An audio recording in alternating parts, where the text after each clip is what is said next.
श्री सद्गुरु देवाय नमः। भाइयों बहनों, यह संसार सचमुच एक गहरा और अनंत रहस्य भरा है। यहाँ आने वाला प्रत्येक जीव अपने अपने प्रारब्ध को साथ लेके आता है।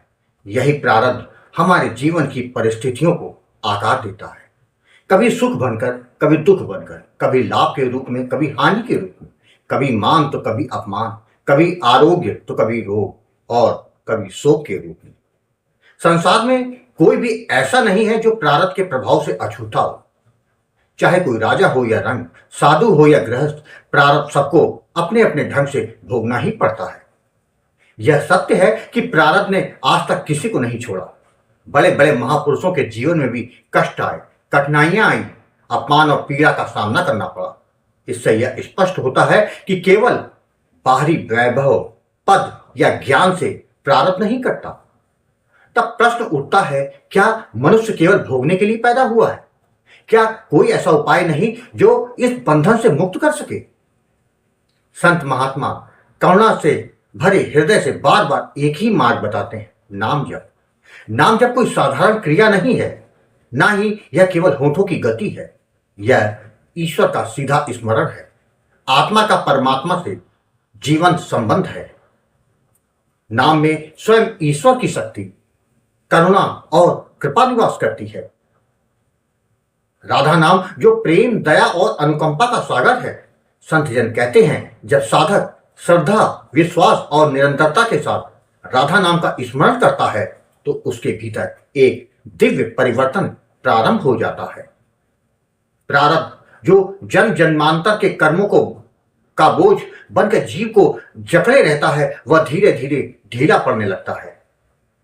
जिस प्रकार अग्नि में डालने पर सूखी लकड़ी भस्म हो जाती है, उसी प्रकार नाम जप की अग्नि में प्रारब्ध के बंधन जलकर नष्ट हो जाते हैं। नाम जप से जीवन की परिस्थितियां तुरंत नहीं ना भी बदले तो भी साधक का दृष्टिकोण अवश्य बदल जाता है। जो दुख पहले असहनीय लगते थे, वही नाम के शरण में आने से साध्य हो जाते हैं। मन में शांति उतरती है, हृदय में धैर्य आता है और जीवन में एक अदृश्य सहारा मिल जाता है। धीरे धीरे वही नाम साधक को इस संसार के रहस्य से ऊपर उठाकर ईश्वर की गोद में पहुंचा देता है। इसीलिए संत कहते हैं, प्रारब्ध से डरने की आवश्यकता नहीं। यदि नाम का सहारा है तो कोई बंधन स्थायी नहीं। निरंतर नाम जप ही वह दिव्य औषधि है जो जीव को भवसागर से पार करा सकती है। आज जो कथा यह दास सुनाने जा रहा है, वह पश्चिम बंगाल से सुभाष जी ने भेजी है, जिसे सुनकर आपको भी पता चल जाएगा कि नाम जप से कैसे अंधेरे जीवन में उजाला हो जाता है। वही कथा यह दास आज सुनाने जा रहा है। इस कथा को जानने के लिए इस वीडियो को आखिर तक अवश्य देखिएगा। इसके साथ ही यदि आप राम नाम के प्रताप से जुड़ी सत्य कथा का आनंद लेना चाहते हैं तो हमारे दूसरे चैनल गोकुल भवन अयोध्या को जरूर देखें। मेरा नाम सुभाष है। मैं पश्चिम बंगाल का रहने वाला हूँ, किंतु मेरा ननिहाल उत्तर प्रदेश में होने के कारण बचपन से ही मेरा मथुरा, वृंदावन से एक विशेष संबंध बन गया था। ननिहाल जाने का अर्थ केवल रिश्तेदारों से मिलना नहीं होता था, बल्कि वह मेरे लिए राधा रानी के धाम में पहुंचने जैसा था। बचपन के वे दिन आज भी आंखों के सामने जीवित हैं, जब छोटी सी उम्र में बिना किसी शास्त्रीय ज्ञान के, बिना किसी विधि विधान के, केवल बाल सुलभ निश्चलता से मैं मंदिर में खड़ा होकर राधा नाम का स्मरण करता था। उस समय यह भी नहीं जानता था कि यह नाम क्या है, इसकी महिमा क्या है। बस इतना पता था, राधा बोलते ही मन अच्छा लगने लगता था। जब भी खाली बैठा अनायास भी होठों से निकल पड़ता, राधा राधा। यह कोई साधना नहीं थी, यह प्रेम था। यह कोई नियम नहीं था, यह स्वाभाविक आकर्षण था। लेकिन जैसे जैसे उम्र बढ़ी, संसार की दौड़ शुरू हुई। पढ़ाई, नौकरी, जिम्मेदारियां, इच्छाएं, इन सब के साथ धीरे धीरे हरि माया ने अपने वश में ले लिया। जो नाम कभी सहज था वह छूटने लगा। जो शांति कभी भीतर रहती थी वह बाहर की वस्तुओं में खोजी जाने लगी।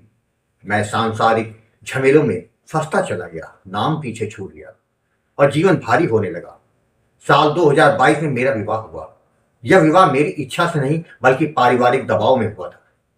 मेरी पत्नी मेरी माँ की सहेली की बेटी थी। माँ ने सोचा था कि परिचित परिवार है, लड़की अच्छी होगी, जीवन सुख में बीतेगा।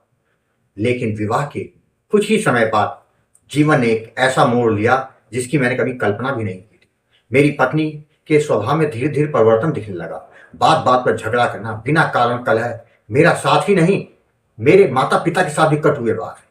शाम को जब मैं काम से थका हारा घर लौटता तो सुकून की जगह नई अशांति मेरा इंतजार कर रही होती। छोटी छोटी बातों को लेकर विवाद, ताने, अपमान सब कुछ सामान्य हो गया था। जब मैंने यह बात उसकी मां को बताई, यह सोच के शायद वे समझेंगी, बेटी को समझाएंगी, तो वहां से जो उत्तर मिला उसने मुझे भीतर तक तोड़ दिया। उन्होंने उल्टा मुझ पर आरोप लगा दिया, मेरी बेटी बहुत सीधी है, तुम लोग ही उसे पसंद करते हो, ज्यादा दबाव डालोगे तो कोर्ट में देख लेंगे। उस दिन मुझे पहली बार एहसास हुआ कि अब मैं अकेला हूं। हमारे घर का दिन रात का चैन लुट चुका था। मां रोती थी, मेरी मति मारी गई थी जो मैंने अपने बेटे का विवाह करवा दिया। यह शब्द मेरे दिल को चीर देते थे। मैं अपने ही घर से भागने लगा था। काम के सिलसिले में जब टूर पे जाता तो जहां एक दिन का काम होता वहां जानबूझ के 2-2, 3-3 दिन रुक जाता। घर जाने का मन ही नहीं करता था। किसी से अपने मन की बात कह भी नहीं सकता। धीरे धीरे मैं डिप्रेशन की ओर बढ़ने लगा।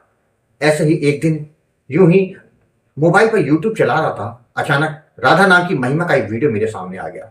जैसे ही वह वीडियो चला, मन ठहर गया, दिल भर आया। ऐसा लगा जैसे कोई भूला हुआ अपना नाम लेकर पुकार रहा हो। मैंने उस चैनल के और भी वीडियो देखने शुरू किए, एक के बाद एक, और फिर कई। वह चैनल था अच्युत प्रभु।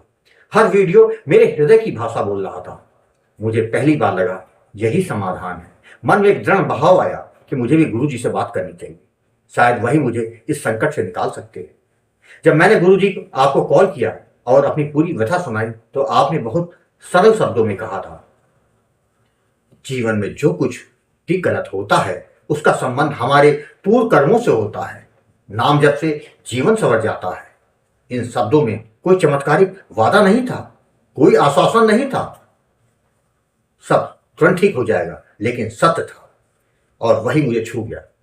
गुरुजी, आपने मुझे राधा नाम का दान दिया, जबकि विधि समझाई, सावधानी बताई, और उसी दिन से मेरे जीवन की दिशा बदलने लगी। मैंने नियमित रूप से नाम जप शुरू कर दिया। पहले मन भटकता था, पुरानी पीड़ा, क्रोध, अपमान सब सामने आने लगा, लेकिन नाम नहीं छोड़ा, क्योंकि अब मुझे पता था यही मेरी अंतिम शरण है। करीब 6 महीने बाद मुझे प्रेमानंद जी महाराज के दर्शन का सौभाग्य प्राप्त हुआ। अन्य संतों के भी दर्शन स्वप्न में होने लगे। यह सब मैंने कभी मांगा नहीं था, यह सब अपने आप घट रहा था। मन में एक शांति उतरने लगी, एक गहरा आनंद मिलने लगा। मैं घर में बहुत कम बोलने लगा, जितना आवश्यक हो उतना ही, बिना प्रतिक्रिया दिए, बिना प्रतिवाद किए। करीब 1 वर्ष के बाद मैंने एक अद्भुत परिवर्तन देखा। मेरी पत्नी के व्यवहार में बदलाव आने लगा।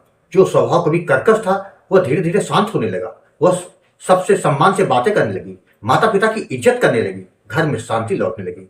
उस दिन मुझे पूर्ण विश्वास हो गया यह सब केवल और केवल नाम महाराज की कृपा से हुआ है। मैंने कुछ नहीं किया, मैंने किसी से लड़ाई नहीं की, मैंने किसी से को बदला नहीं, मैंने केवल राधा नाम को पकड़ा। गुरुजी, आप सच में बहुत महान कार्य कर रहे हैं। आपके माध्यम से असंख्य लोगों का जीवन बदल रहा है। आज मैं जो भी शांति अनुभव कर रहा हूं वह आपकी कृपा और नाम महाराज की शक्ति का ही परिणाम है। मैं आपको कोटि कोटि प्रणाम करता हूं।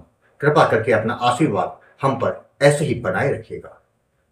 भाई बहनों, आपने देखा, जीवन में चाहे कुछ भी संकट हो, अगर आपका भाव और विश्वास दृढ़ है और निरंतर नाम जप करते रहते हैं तो आपका जीवन संवर जाता है। राधा रानी और ठाकुर जी की कृपा बनी रहती है। संसार की सेवा तन से करिए और भगवान की सेवा मन से करिए, कल्याण वो तो अपने आप हो जाएगा।